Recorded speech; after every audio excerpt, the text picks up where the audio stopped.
Welcome to Healing with Homeopathy, and I always say, and then some.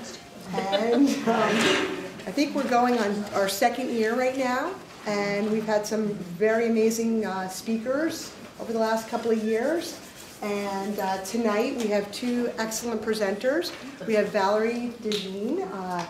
She is the director and owner and founder of the Spectrum Center, which used to be located in New York City and Baltimore. It's still in Baltimore? No, Maryland. Maryland. Yeah, Bethesda. No, that's not in anymore. And now she's in Tuxedo, New York, which is right over the Tappan Zee Bridge. Mm-hmm. And tonight, Valerie's going to speak about the Tomatis Method, but more so she's going to talk about a sense of self. And I think that will really hit home for all of us and what our children and what we go through. And I think it's a very important topic. So without further ado, welcome, Valerie. Thank you. I see a lot of faces out there of people I know. I appreciate everyone coming out on a Saturday night in a holiday weekend in the winter. So you got a good group, Lisa, that committed families, which I know many. I mean, I understand that commitment, and I appreciate it though. I wanted to I'm Valerie Dejean. Just a little bit, my background is that I started out as an occupational therapist. I'm still an occupational therapist, but I think I've wandered very far afield from traditional occupational therapy. And my background was in sensory integration, and I was always interested in the mind-body connection. I actually started working in adult psych as an OT. That was my first position. Later moved into pediatrics and started working with autistic children really almost 30 years ago, and became involved in something that I still am in awe of, the Tomatis Method. 18 years ago I trained with Dr. Tomatis. I was been aware of the method prior to that, but I trained with him in Paris extensively at that point, and opened the Spectrum Center, which was located initially, that first time was for many, many years, in Bethesda, Maryland. And my purpose of the talk tonight, I don't want to do a how does the Tomatis Method work. I brought lots of articles, and I'm very willing to talk to anybody. My phone number's on there. I will answer, I can answer those specifics because it is complicated, it is technical. But I wanted to talk to more of a deeper question that came from even before my study with Tomatis. But Tomatis really accelerated of what is at the foundation of our being able to perform and interact in this world. Because OT is all about how do we perform. Really, it's a performance profession. How do we occupy ourselves in the activities of our life? And what is at the base of that? And I think that's where I was always drawn to sensory integration. How do we become human beings that are able to operate in our world?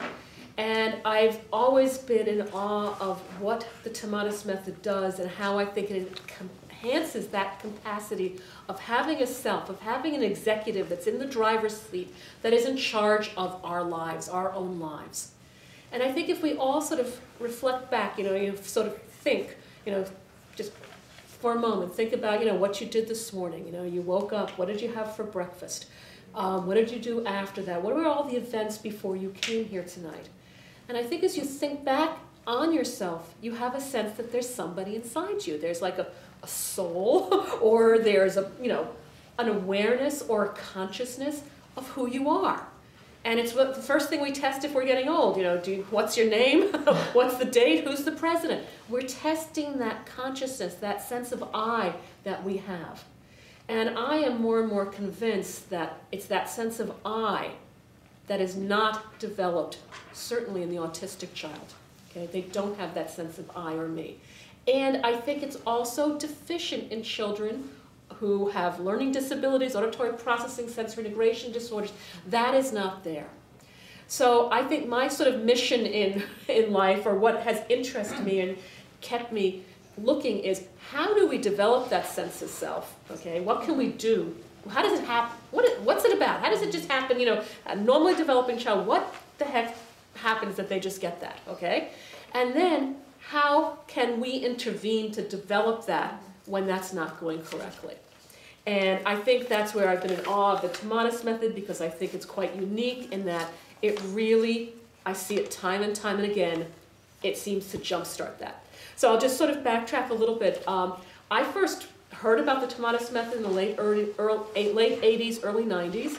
And I thought, oh, it's this speech therapy thing. You know, they put on headphones and they learn to talk. And, you know, it's nothing to do with me. Until I had a couple of my clients go and do the Tomatis Method. At that point, they were going out to Arizona to do it. And they came back, and I always have these two particular clients because they're quite different than each other. One was, and I've been working with them when they were 2 years old. I started working with them, and they did Tomatis when they were about 3. So they were very similar in the timing and the age with each other. And one was sort of a classic, what I call a low tone, you know, mouth hanging, you know, would lean on everything, wide base gait, looked toddler-like even though he was now 3. Definitely had motor planning problems, you know, couldn't hold a pencil, all the, you know, things along that line, and wasn't developing speech and language in a typical manner. The other little child was very different.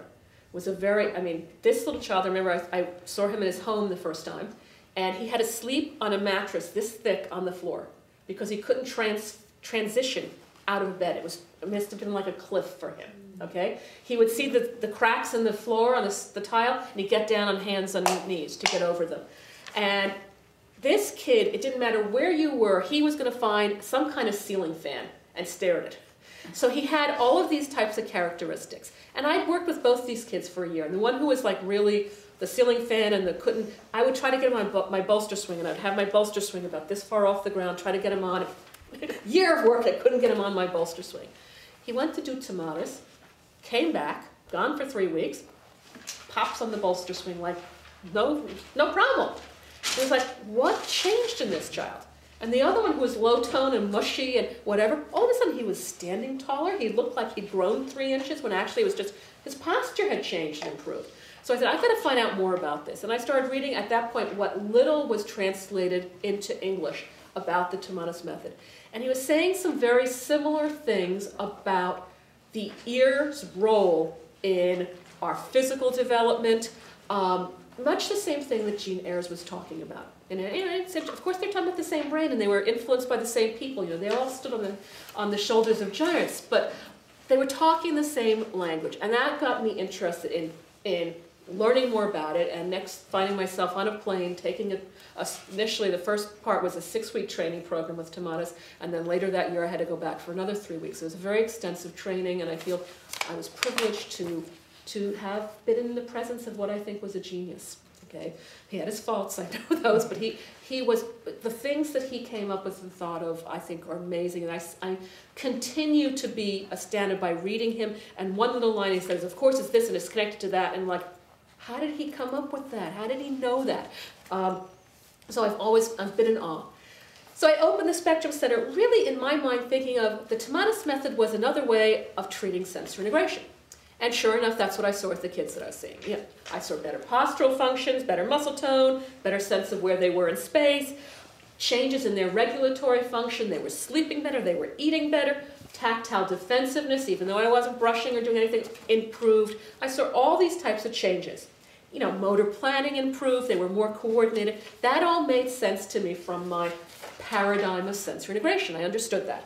But what I also started seeing was other changes that seemed to come with some consistency and much more quickly with the Tomatis Method that I saw in my bag of tricks that I was using up to that point, and in the bag of tricks of the speech pathologists I knew and other people.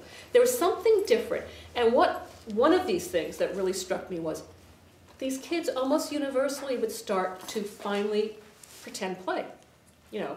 And I think you all, if you know children, you know, you can teach a child how to feed the baby, but it doesn't translate into loving the baby, putting the baby into bed. I mean, you can't splinter skill these types of pretend plays. And I was seeing this, and this is my classic example that I use over and over, but it struck me. It's sort of my light bulb going off. A little boy had come in for Chicago. Parents had come together. Father went back to Chicago to work, came to pick the child at the end of the first 15 days because we work in these loops. And he picked up at the airport, which dates it 2 characters from the Lion King movie.